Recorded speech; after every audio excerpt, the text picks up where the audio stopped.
Hello, everybody, and welcome to episode 48 of the Capitalist Corner. I am your host, Mark Pellegrino, and also the chairman of the American Capitalist Party, along with my co-host and co-chair of the American Capitalist Party, Michael Liebowitz, who is also the host of his own show, The Rational Egoist, which you should be watching. Well, yesterday, you should have actually tuned in if you just heard about it for the first time. And now, if you're hearing about it for the first time, well, go check out The Rational Egoist.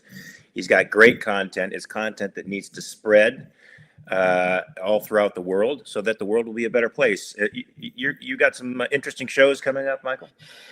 Yeah, next week I'll have an interview I did with an expert on psychopathy, an interview I did with this guy. I'm telling you, I met him at the Soho Forum debate where Dave Smith debated Alex Nareste, and I met this guy, and he contacted me and he said, "Hey, I'd like to come on your show." I interviewed this guy. He might be the smartest person I've ever interviewed.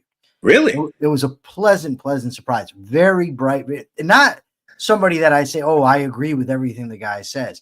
Just his depth and breadth of knowledge and ability to explain his positions and to think things through. Very, very impressive with the guy. I'm looking forward. That episode will be out next week. I've also got an episode coming up on the importance of being authentic. That may be out next week, maybe the next. And I've got 3 interviews already scheduled for next week. Interviewing. Finally, I've been able to get an expert in AI out, on the show. I'm also going to be interviewing legendary libertarian writer and thinker Lawrence Reed on the Great Depression. And Tuesday night, I have a debate with a guy whose name I don't know because I met him on X, but we'll be debating the objectivist ethics. And I was just interviewed for Ethics TV by Jonathan McDonald, and that is up and ready to go already. Matter of fact, I will include a link to that interview at the end of this show. When I get around to posting, I will include the link. This is very good. You're reminding me now because our esteemed secretary will say that will remind us that we have to inform her of all of these speaking events and interviews that we do.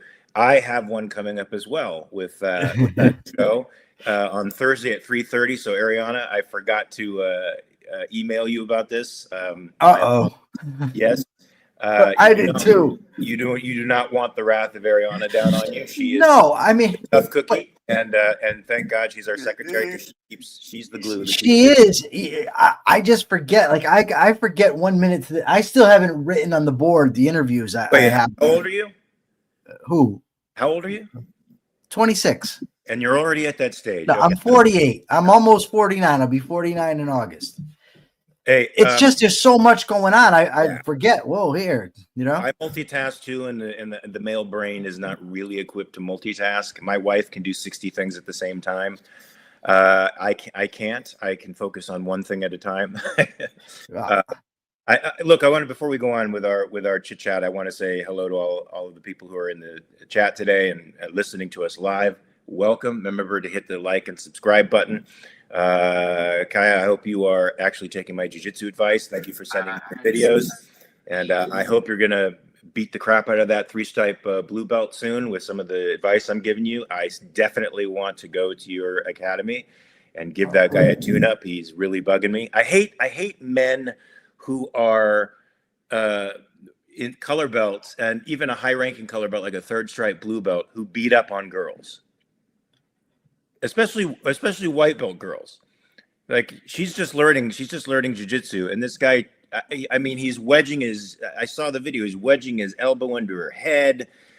He's putting all his weight on her body. I mean, just a complete jerk off.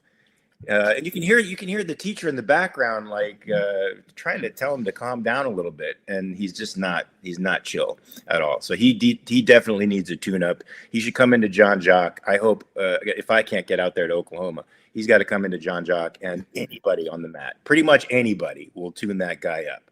From what I saw, at least, anybody. I mean, we have white belts who could tune that guy up. Anyway. All right, so listen, let me tell you something. So I just sent my interview with Jonathan McDonald of Ethics TV. I just sent it to Ariana. Great. And right now, as we speak, I'm going to post it again to X and to Facebook. So anybody that wants it, that'll save me the time to have to go and post it with this. You can get it on X. You can get it on Facebook. Anybody out there who has neither X nor Facebook, let me know in the comments here, and I'll get you it personally. Well, folks, our followers are continuing to grow. We've got 250, so get the word out there so it'll continue to grow. We understand that capitalism is countercultural at the moment, and probably has been for quite some time. So we have a long road to hoe here. So, but get the word out, and by microscopic little bits and pieces, we will take over the culture if we are diligent about this and we keep posting and use the capitalist digital army to mass effect. So it's Q&A day today, folks. So I hope you guys brought your questions. If not, I'm just going to rattle on until Michael finds a question in the chat that either one or both of us can answer. Somebody asked me if I ever sleep. And the answer is yes, I do. It's often broken. So sometimes I'll get up at like 2 a.m. I go to bed at like 10. So I'll wake up at 2 and then I can't get back to bed. And after a few minutes, when I realize I'm not getting back to sleep, I say, well, if I'm up, I might as well be productive. So that's when I'll get up. I'll start reading articles, get them off the mark or whatever. And then I'll tire myself out and go back to sleep for a little while. I do get sleep, but maybe, not a ton, but not as little as some people. I've heard of some people only getting, 3, 4, 5 hours sleep a night. 6 I can do. If I don't get 6 hours sleep, I end up not functioning very well. Oh, look at this. Mark, Subby's dad, Franco, is watching the show. Can we give Franco a warm hello to the show? Franco, what's up? Welcome to the Capitalist Corner, my friend. You got a good son there, I got to tell you. Yes, he does. He gave me a $2 bill, and I have it in my kitchen right there. Awesome. Franco rocks. Franco's going to be 80 pretty soon. And let me tell you, this guy's got a sense of humor. It's absolutely phenomenal. He's Sicilian, straight from the old country. Great guy, Italian accent. Love Wonderful, it. Man. Italian accent. I love it. So wait a minute. I was going to say something and I forgot. Yeah. So we're just chit-chatting here. So I'm going to tell you, I didn't sleep very well last night. I had a really rough night. It's all about you, isn't it, Pellegrino? We were talking about other things, and somehow it comes back to you. We were talking about you, so now we're talking about me, and I know you don't like the spotlight off of you, so I'll give it back to you soon. I just want to talk to you about my night since you talked about yours.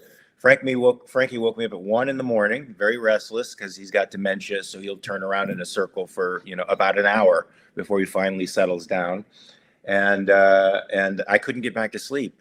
The good news about not getting back to sleep until 4 or 5 in the morning and then being attacked by my cat at 15 minutes before my alarm went off, ruthlessly and relentlessly attacked by my cat, by the way. The good news is I discovered a very interesting show called The Terror on Prime. That's I don't know if we can get messed up for what do they call that, rights violations or anything, or endorsing a show or something like. I don't know if that's the way it is on YouTube, but that show is pretty doggone good. I only got through 1 episode because I tried to sleep, and the first episode was great. I think it's going to be a really good series. I think I'm going to have a new obsession after Mobland now. And also a good thing to listen to if you have trouble sleeping, Michael, is a thing called Boring History. Go to YouTube.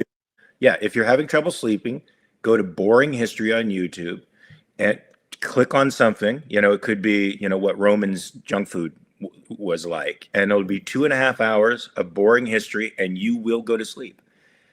I've listened to the Islamic conquest. I've listened to the history of Rome. I've listened to the history of Mesopotamia and fell asleep through them all. Oh, that sounds great, actually. It is good. Nice. It's meant for that. They say that in the very beginning. It's boring history. And, we hope you pull up they say, lay down, relax, yada, yada. And they're saying the whole 2.5 hours in a really, really nice voice like this. So you just sort of are lulled into a calm and then finally fall asleep. It's great. Great idea. I wish I would have thought of that.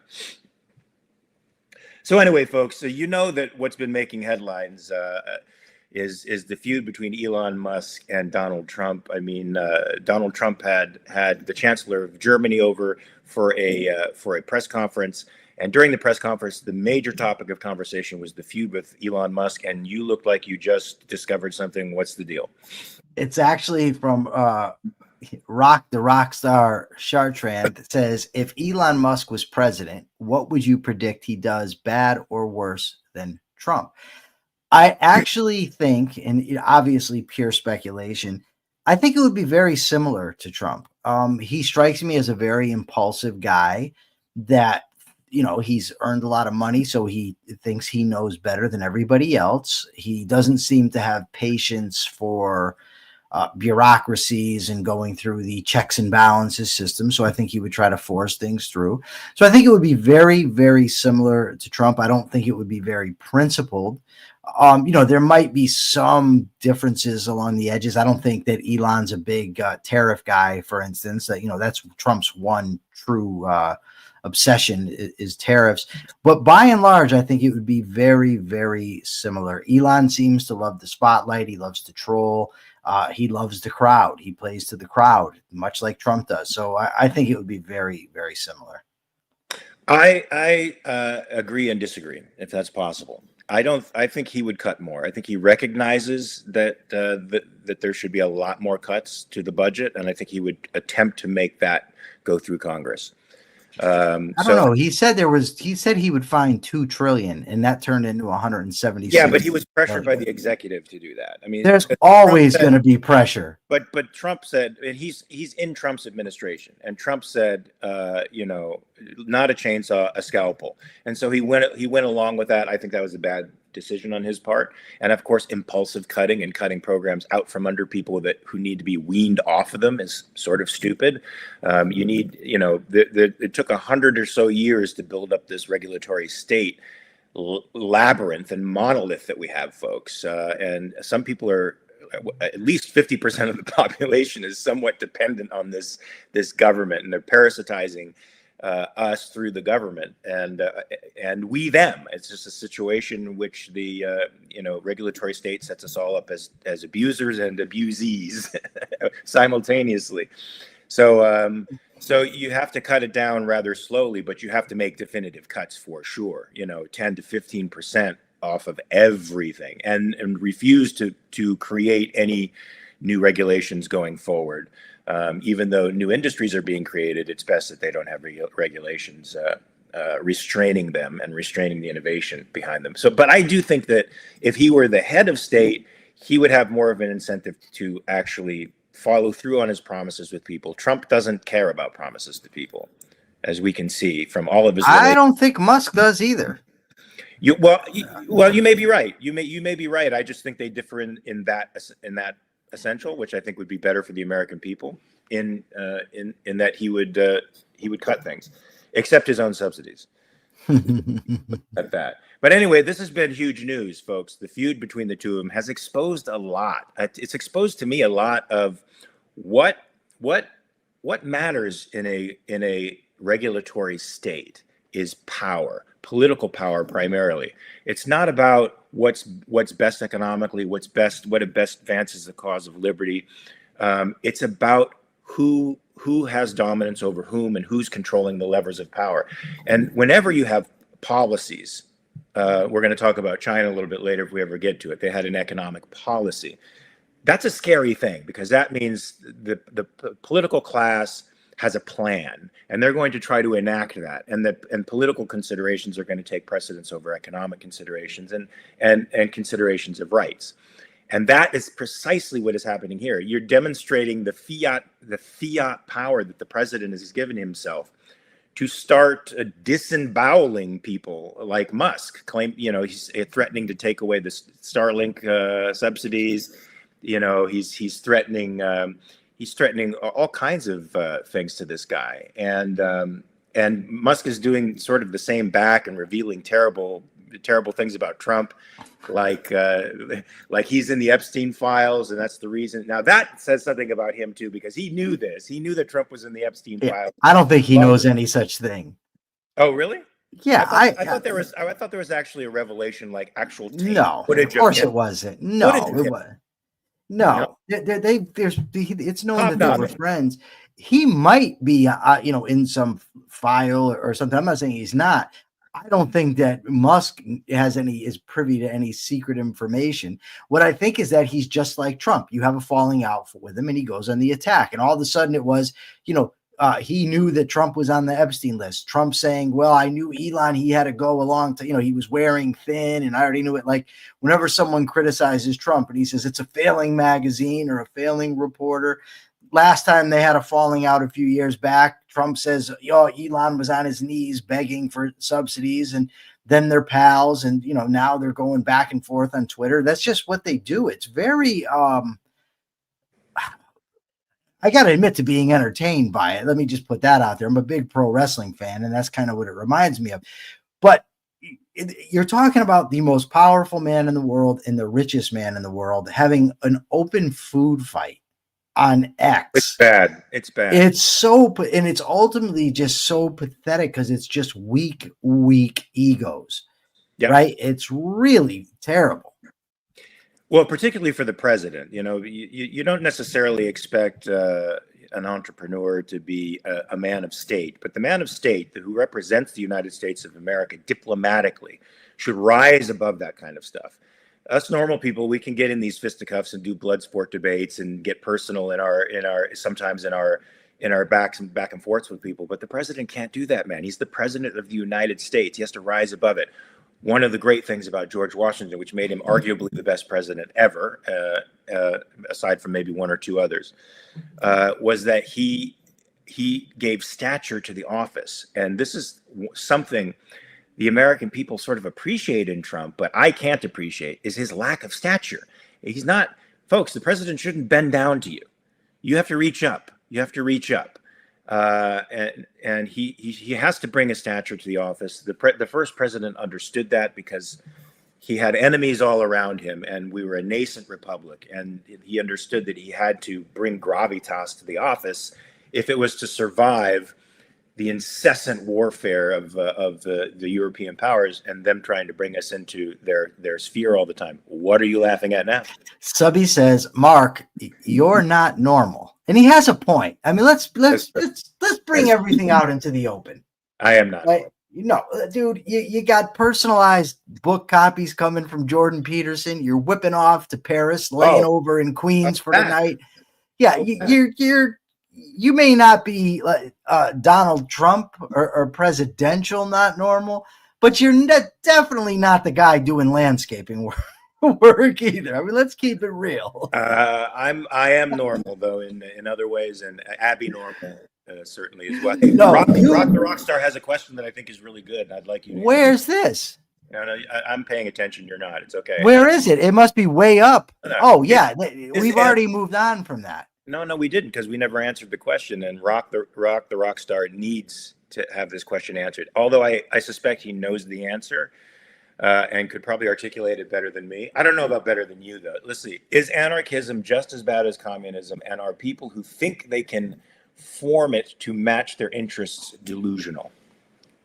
No, it's not just as bad as communism. It's not even close. Thank God. I was going to say the same thing, but it's not even close. Now, let me just do a little mind reading here. I believe that Rock is specifically referring to the people who call themselves anarcho-capitalists, right? He's not talking about Peter Kropotkin or, Emma Goldman in the anarchists of that vein.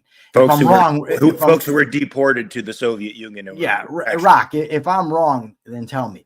But ultimately, it comes down to if a person has even a person with a solid understanding, a pretty good understanding of individual rights, you have to go back kind of to Roy Child's critique of objectivism.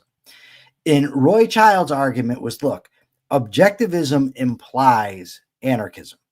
He said the reason that objectivism implies anarchism is because if the initiation of force is evil, and if a person has a right to make their own decisions in life, then there's nothing you could do to stop a group of people coming together to form their own defense agency, which is what anarcho-capitalism, their theory, what they would like to see happen is competing defense agencies. So he has a theory of rights. He believes in individual rights and individual freedom. He just thinks it's impossible to have a monopoly on force and not violate rights. Now, I personally, other than myself, have not seen any objectivist tackle that problem, the Roy Childs challenge. I've addressed it in numerous debates, what I think the solution to the problem is. But my point is that Roy Childs was, I believe, wrong. And I believe anarcho-capitalists are wrong, but they still value individual liberty, individualism, and, individual rights, unless they're utilitarians like David Friedman. But, that's something different. So no, I don't. I think that they're largely on our side, and that's why you see, Mark, when it's time to argue against the commies, or when I'm arguing with the Andrew Wilson folks, they're largely with me, right? They just happen to differ with us on government. I differ vehemently with them on, the monopoly on force aspect, and I think it's worth arguing with them. But I don't think that they're liars. Like Noah is a liar. Right? Yeah. Noah doesn't understand things. Those guys are reprehensible. Yeah. I do not think Liquid Zulu or Zark or Monarcho Hopian, who these are guys that I follow on X. They interact with me. I don't think that they're liars, and I don't think they're dumb. I think they're mistaken. But smart people can be mistaken about things. Yeah, I think the important thing to note, though, and I didn't hear it in your definition of child. Yes, Jim, hold on one second. Yes, Roy recanted much later on in life. That's true. Okay, so none of this is relevant. No, Roy, he's talking about Roy Childs. His argument is still used, but Roy Childs did recant. I don't know the specifics because he didn't lay it out, other than to say he was no longer. What I didn't hear in that definition was a monopoly of force in a single geographic area. So it's like that sort of is a qualifier to me. You can't have various interpretations of force in the same geographic area. No, I agree. That's why they're wrong. Those would be competing, and then that's called war, folks. When that happens, that's called war, and that's precisely what the communists want to do. They want to become the monopoly of force and enforce their particular brand of political ideology on everybody else, and that means war. So far, the anarchists just sort of don't want a state, and they just want to be left alone, as far as I can tell. And they think the government should be competing, which is a bit of a contradiction in terms to me. But well, it is, Mark. But how do you? They're not trying to force me to do anything, as the communists do want to become the monopoly of force. No, but here's the anarchist challenge, and maybe we can see if some folks in the chat can answer it. How can you prevent a group of people from establishing their own defense agency if they're not initiating force against you? How do you use force to prevent them from doing so? Is that an initiation of force, and are you therefore violating their rights? That's their argument. And the thing is, like I said, I disagree with it, and I have an argument for it, but we can't just dismiss it and say, oh, the anarchists are wrong, get them out. Let's hear your argument for it. My argument is ultimately that if you have I call it the risk principle, and ultimately I didn't make it up. I got it or derived it from reading Robert Nozick's Anarchy, State, and Utopia. Is that if there is a significant enough risk of a rights violation occurring, then you can prohibit the behavior. For instance, if you know that I'm going to stab you, Mark, and I'm running towards you, or I'm coming in your vicinity, you don't have to wait for me to pull out the knife in order to disarm me, right? I think that laws against drunk driving are fair laws, because there's such a great chance that the person who's driving drunk is going to crash into an innocent bystander. So similar, if you predicate the discussion on this, if there were a government that limited itself to protecting individual rights, that's all it did. It was not a rights violating machine, and it was voluntarily financed. That government would have the right to prevent other governments from arising within its jurisdiction, because that would render rights unstable. right? Exactly. So it's the risk principle that's inherent in it, in that you could not have rights secure under their situation. We're not deontologists. We don't argue that morality is imposed on us, without context from beyond. The entire point is to protect individual rights. So if you end up with a system where they're unstable, then you have the right to prevent that. And, there's a lot of examples you can give, and I have numerous times, for why I think it's unstable. But you can also look to the work of somebody like a Vincent Geloso. He's an economist from George Mason, who's studied the history of anarchism. And and I actually would disagree with him slightly, but that's not relevant. He argues that an anarchist society actually can create order and prosperity. His argument is, the problem is once that happens, they're defenseless to predation. So that an outside government or outside force always ends up attacking them. You have to have an organized response to force. Right. And so, yes. So his argument is that it's what he calls an unstable equilibrium. But he does argue that they can have order. And again, if you're going to wrestle with this, you need to wrestle with, well, okay, how about a Viking Age Iceland? David Friedman has done some work on Iceland and in the anarchist or near anarchism there, or Middle Ages, I think, Ireland. So you can't just dismiss them summarily and say, no, anarchism's bad. You actually have to actually engage it.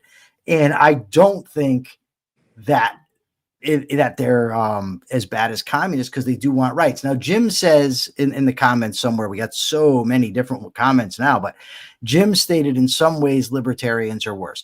This is the only area in which I personally think that they're worse. Fundamentally, I mean, as far as my interest goes, is that there's the possibility for people to associate everybody who advocates for capitalism with these guys, right? And you don't want that. You have to separate yourself from them and separate ourselves from them in order to differentiate the message. But that doesn't mean we have to demonize them. Jim says, oh, please, Ireland left itself open to the Viking invasion. Jim, I'm not disagreeing with you. I will say this, that Rothbard argued that the reason that the Brits had such a hard time conquering Ireland was because there was no central state. Also, let's not forget that that during the Muslim conquest, the primary supplier of white slaves and European slaves to the Muslims were Vikings. Yeah, so they were plunderers themselves. No, yeah. Listen, I'm by no means saying that their arguments are right. I've argued against them on numerous occasions. What I'm saying is that you have to actually engage their arguments and not just dismiss them. Rock says they don't really favor rights. Rock, don't know which ANCAPs you're referring to. So I can't speak for them. I can only attest to the people that I personally have dealt with. Walter Block, Sheldon Richman. And by the way, let me just say, and I think Jim will attest to this in the comments, Walter Block and Sheldon Richman. In Sheldon Richman, I disagree with him on Israel. He is very anti-Israel, Sheldon Richman. Sheldon Richman and Walter Block is a libertarian who was actually kicked out of the Mises Institute because he favors Israel. But these two guys are two of the nicest people that you could have ever met. They're both very bright guys. I just disagree with them. I don't think you're going to come to the same type of people when you're dealing with the Hazaldines and the Noah, whatever the hell his name is, or Eddie Liger. You're not going to have the same caliber of people. That's my take. I would be interested to see Jim Valiant's take, so you can leave a comment over there, Jim. Jim says, yes, they are usually scholars and gentlemen. Love Jim Valiant. One of he's a prince among men. Yeah, Jim is saying something there. I can't quite make it out. Yes, dear scholars. Good. What's the comment above? He's talking about Ireland. He says they had a state by then. I think he's talking about by the time or maybe he's talking about the Vikings. It's hard to know because you and I run our mouth so much and there's so many comments. It's hard to keep up sometimes. I think that Milton Friedman's negative income tax is a terrible idea. It's the universal basic income under a different name. I do not think that is a good idea. You know, I think I've heard your own Brooks say that that's preferable to the income tax as it is today. That's what your own Brooks says. First, I could be misquoting him, but he likes the universal basic income over the crazy income tax that we have today. He would prefer that as opposed to the regulatory state and all the subsidies, yada yada yada. See, here's actually where I kind of agree with Murray Rothbard. Right, Rothbard argued that he argued that taxation is theft, and I think he's absolutely right. And he says, once you have that, there's no such thing as a fair tax, as a more fair tax. They're all unfair. So there's no way to make it fair. And I just think, but I'm going to contradict myself slightly here, maybe even entirely, because I personally would favor a consumption tax over the income tax. But I would much rather be arguing, how can we get from here to no tax? Indeed, that's going to be a very a long road to hoe, because we also have to wean people off of their dependency on government. So Rock says here, when it comes to discussing how to protect rights, I find anarchists view it as an aggression. Example, IP. That's probably the biggest area where you're going to disagree with them on rights, but they're arguing from the same position. They're arguing for individual rights. They just think that IP is a fiction, and that when you institute IP, you're actually violating the people's rights to use their own property in the way that they want. Again, I debated maybe the also their claim. I've heard the argument that that you're making a claim on future wages and all that stuff.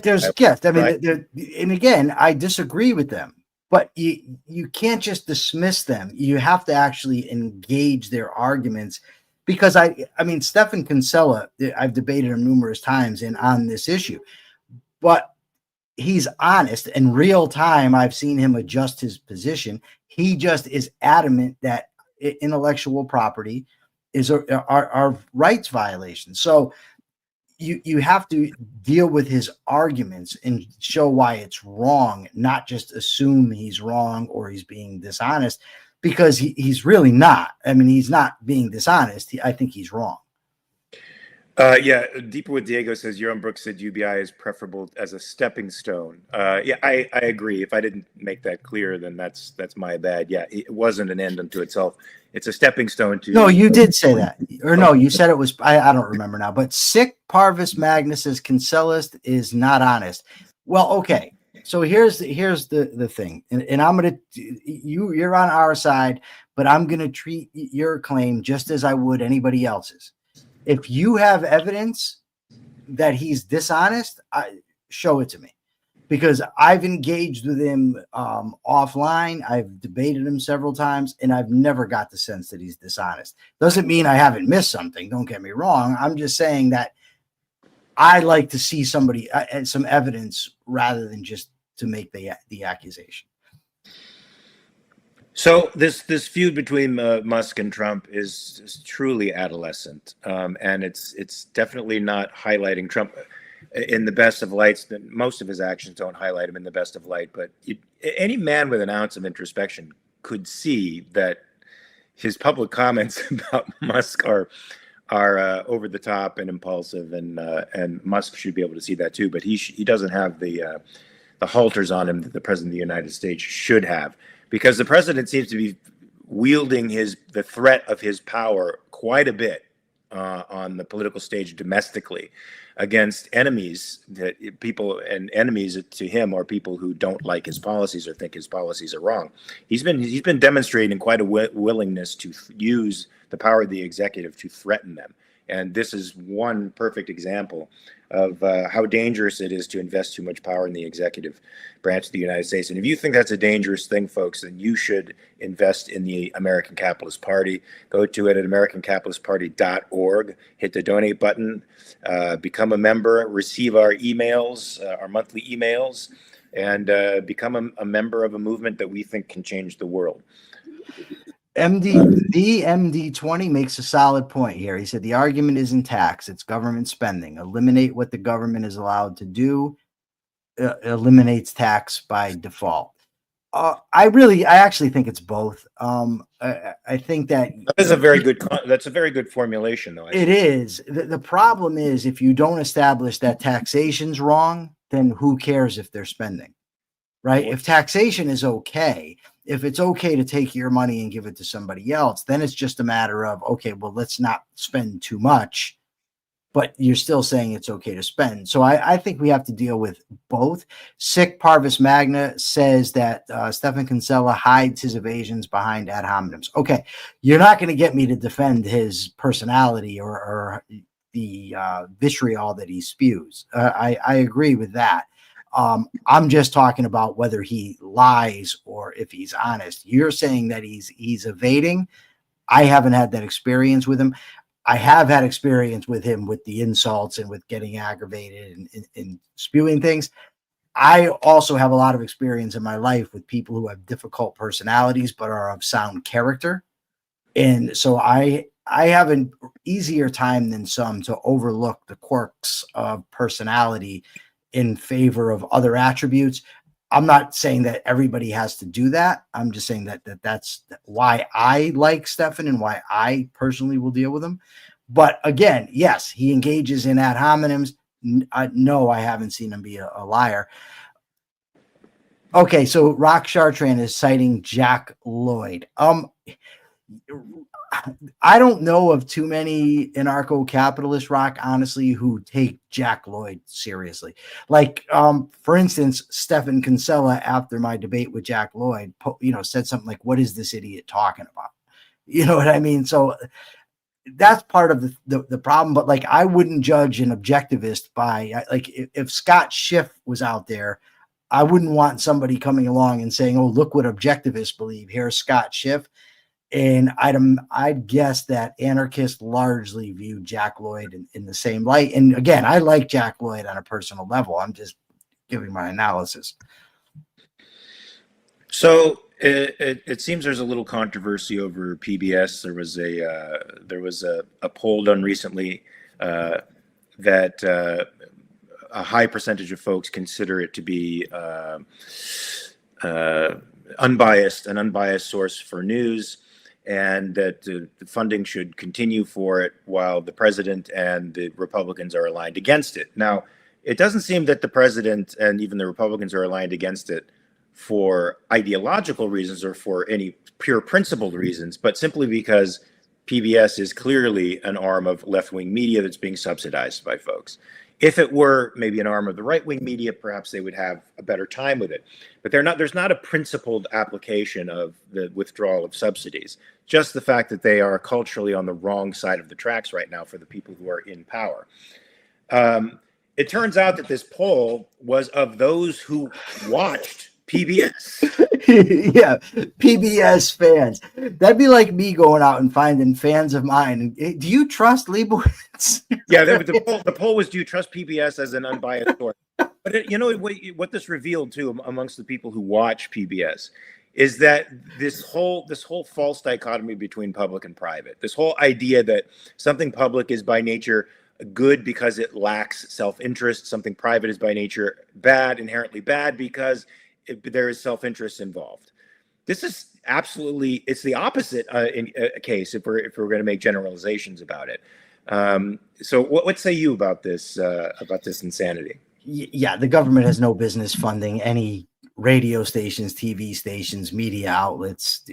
I mean, there's an argument in there about how it's not needed. That's not the point. The point is it's not the government's job to be doing so.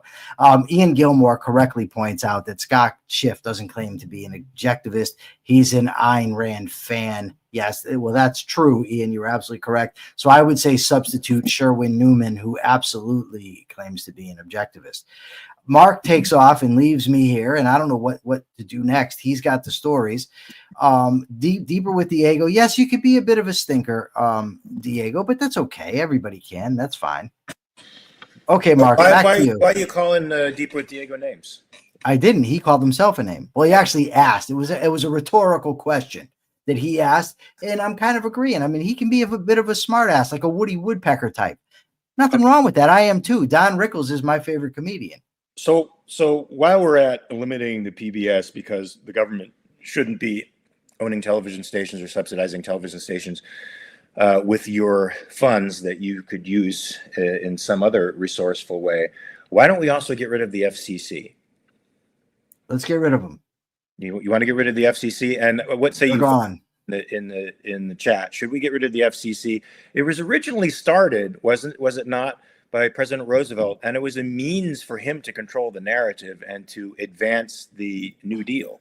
Was it? I didn't even know that. Yeah, and if you learn something new. I mean, they sort of packaged it as a means of properly organizing rights to the airways and stuff like that, but it really became about New Deal control and advancing political patronage across the states. Because if you didn't agree with Roosevelt's positions on things and you owned a radio station, he could withdraw your licensing. He could take it away from you. He could do what Trump is basically threatening to do to everybody who disagrees with him. So I think the FCC should go. It should have no place in creating standards for television. Should have no place in.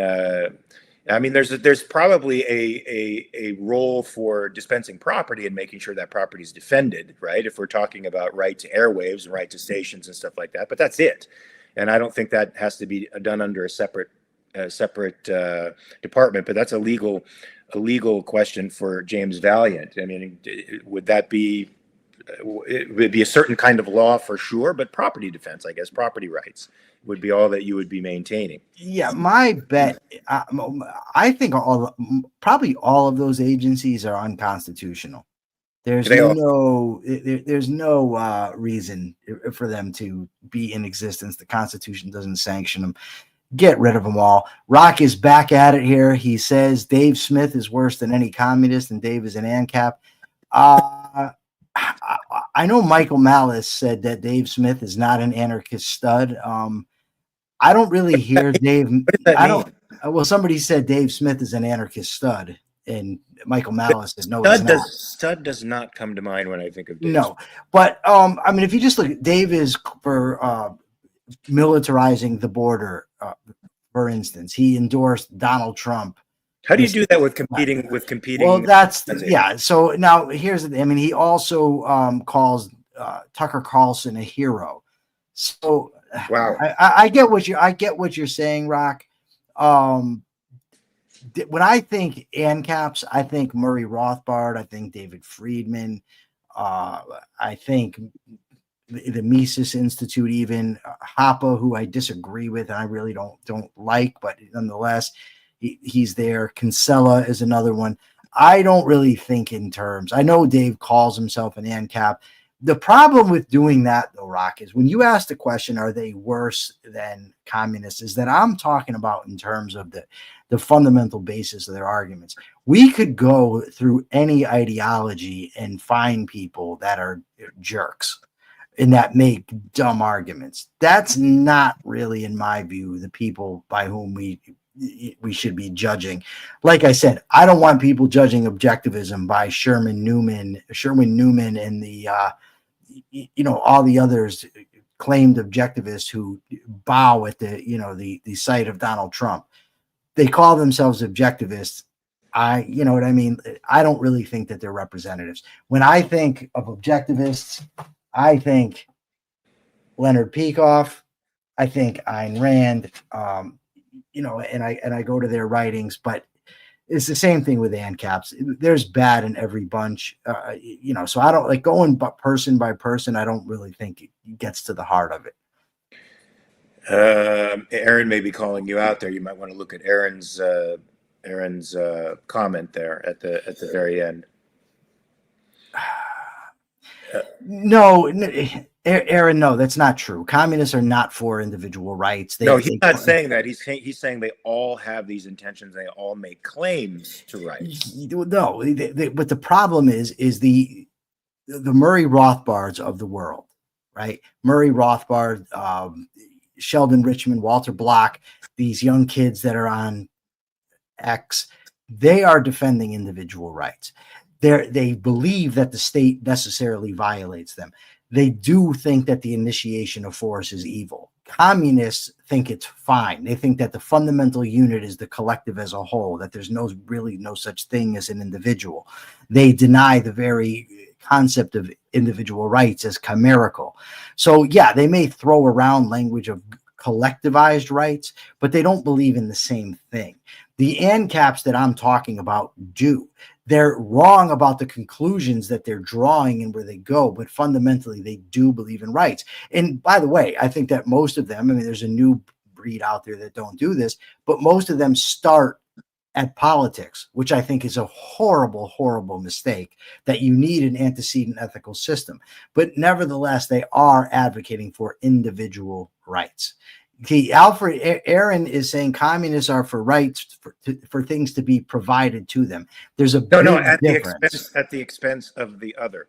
So he's just talking about the packaging. I think, Aaron, you can tell me if I'm misreading, because I can't really see what you're saying because the print is too small for my old eyes. But it seems like it's a sarcastic comment. So it's commenting on the fact that no, but he's saying that that's what they're claiming. Yes, but what I'm saying is that the ANCAPs are consistent advocates of individual rights. They're wrong about the method of protecting them. That's right, what they're wrong about. Which would make them essentially rights violators anyway. So if they're no. If they're coming up with competing rights protection organizations, quote unquote, that have different definitions within the same geographic area, they say that they won't. Mark, they say they won't. They're wrong again. But saying practically it ends in there because they're but that's not what they're trying to do. And they're wrong about implementation. They're wrong about protection. But you can't just create a straw man of someone's position and beat it down. No, I'm not. There's no straw man here. What I'm saying is the practical. You just said they're going to have different. They don't think they're going to have different rules. Right. That's what they think. But we've already seen in actual practice that they in fact would. All you have to do is talk with a number of them and see that they're all subjectivists and don't have the same standard for the concept of rights or force. And neither do objectivists. And neither do all objectivists. They can call, people who call themselves objectivists. That's the problem. Okay, so they can call themselves Donald Duck as that's true. But ultimately these, Aaron is right here. This is where I agree with him. Individual rights without a monopoly on force makes rights irrelevant. I agree. Indeed. This is why anarchism would lead to the same problem, practically speaking. Yes, but in their thought processes, in the way that they're addressing it, the mechanism is there to correct it.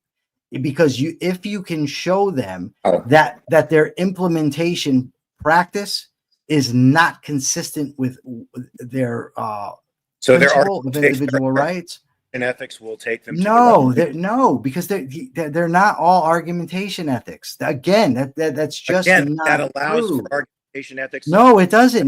Listen, no, they're not all argumentation ethics. That's not true. I'm not saying they are, but I was making a generalized point that seems to be an assessment among anarchists as a standard for Hoppians. For Hoppians, yes, they're not all Hoppians. That's true. But again, if their point is, if they argue, for instance, in the manner of von Mises, that socialism is impossible in practice, right? If they argue that they say it cannot produce the results that they want it to produce, if they're arguing that it's wrong to use physical force against another person, then you're already halfway there with them. With communists, first of all, communists believe contradictions are okay, right? Yes. So the ones we've spoken to recently don't even think morality is a thing. There it is. Some of them do, and some of them don't, and they use the language of morality.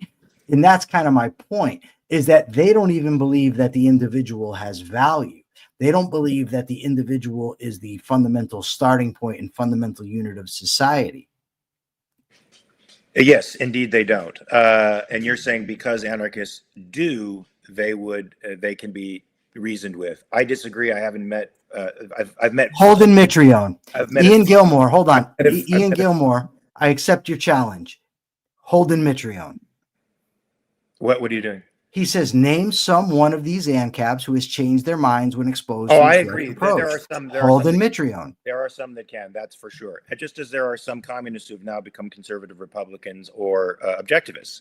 Look at Nikos Sotirakopoulos. He was a dyed-in-the-wool Marxist. He became an objectivist, and now is speaking for the Ayn Rand Institute.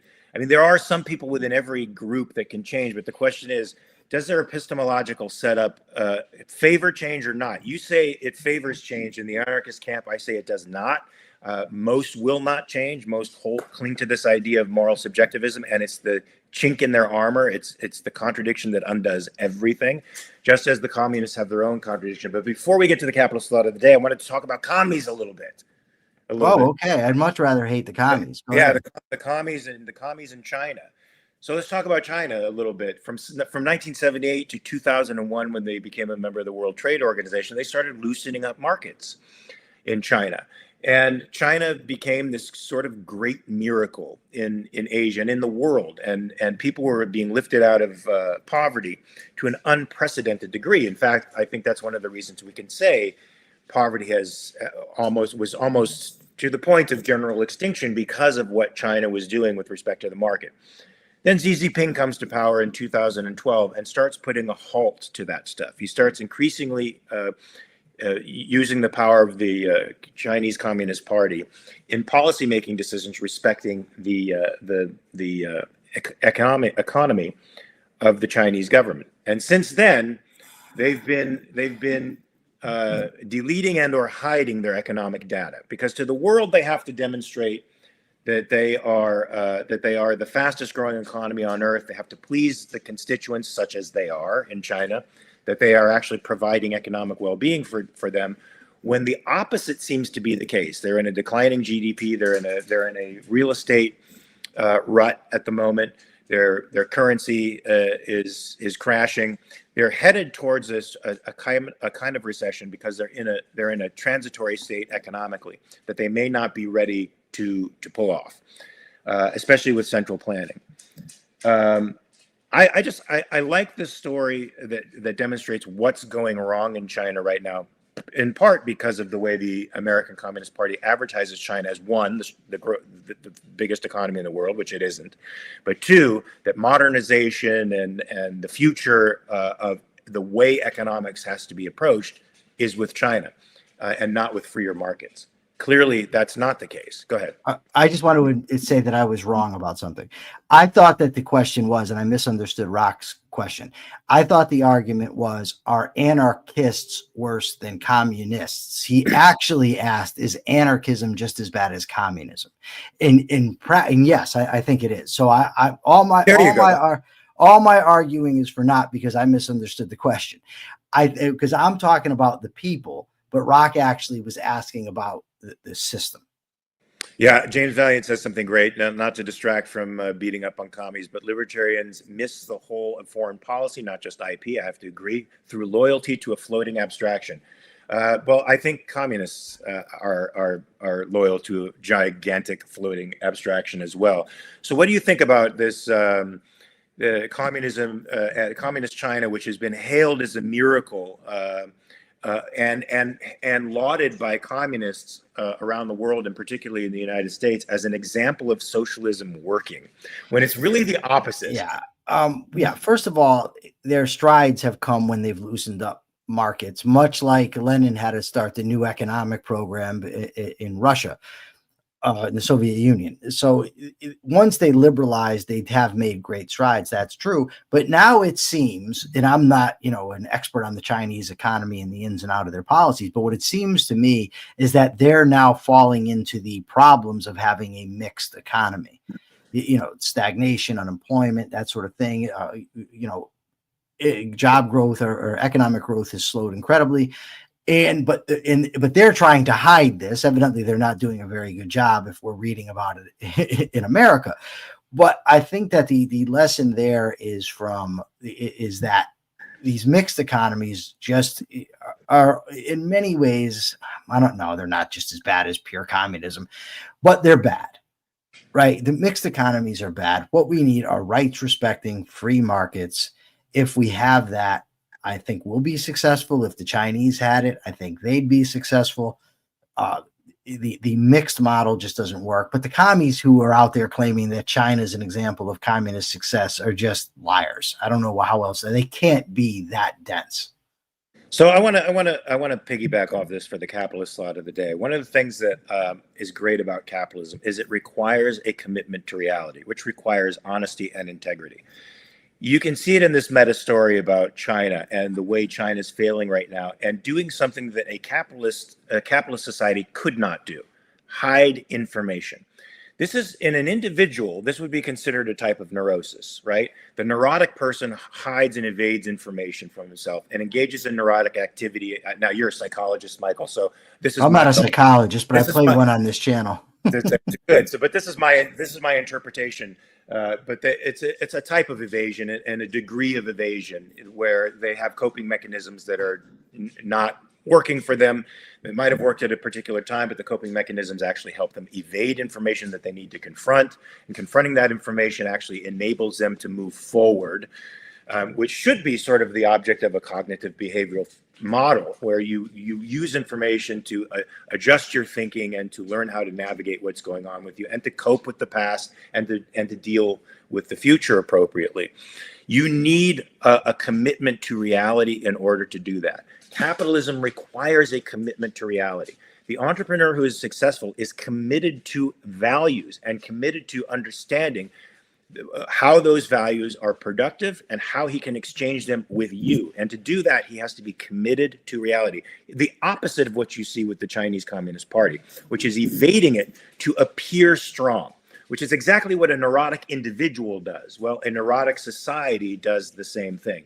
So I think I said at one point that communism is a kind of mental illness. I think if you're not mentally ill, when you embrace communism, the epistemology of it, the commitment to floating abstractions, the massive evasions of fact that you have to engage in order to remain a communist in the 21st century will cause a kind of mental illness in you. I think it does, as the commitment to reason, the commitment to productivity, the commitment to truth and honesty and integrity, these things contribute to a psychological health. So yes, a capitalist society is psychologically healthier and happier than a communist one, by exponential degrees happier and more psychologically fulfilled.